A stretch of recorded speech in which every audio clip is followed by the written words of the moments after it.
Hello guys, so ito nga pala yung bahay ng ate ko dito sa Banilad CDCP na Sugbo, Batangas. So ayan ang kanyang grahe. Ito yung papunta sa kanyang terrace. So ayan. At ito naman yung kanyang terrace. So maluwang yung terrace niya. At ito, meron siya dyang papunta sa kanyang ito yung main door. Pagpasok mo ng main door, makikita mo dito ang living room. Maluang yung kanyang living room. Ito yung kanyang dining room. May kitchen. Yan ang kitchen niya. At ito naman ang kanyang bar. So, ito yung papunta sa mga kwarto. Ayan ang papunta sa kwarto niya. Meron siyang isang CR dito sa kwarto na yan. Ito yung CR. Pagpasok mo, may makikita ka dyan CR. So, ayan, papunta doon sa isang kwarto. Yan ang unang kwarto. And then, ito naman yung pangalawang kwarto. So, ayan yung mga kwarto niya sa loob.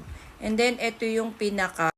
At ito naman yung papunta ng master bedroom. Dito sa master bedroom, makikita nyo na maluang to. May cabinet siya.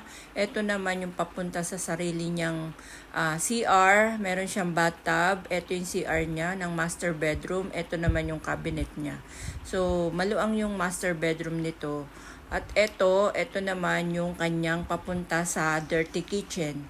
Ito yung kanyang dirty kitchen. So, mapapansin nyo, nakahiwalay siya dito sa bahay. Ito siya, pagbukas mo, meron siyang cabinet. Maluang din yung dirty kitchen niya. So, ayan, meron siyang lababo dyan. Meron siyang mga bintana. At paglabas mo ng dirty kitchen, mapapansin nyo, may daan na papunta naman sa likod. Okay, ito yung daan papunta sa likod. Makikita nyo dyan, meron siyang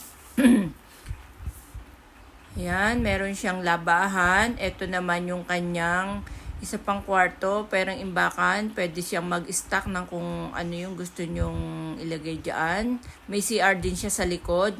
Ito naman yung kanyang labahan at meron siyang garden. Pwede kayo magtanim kahit anong gusto nyo itanim dyan. So, may mga tanim na naman yan.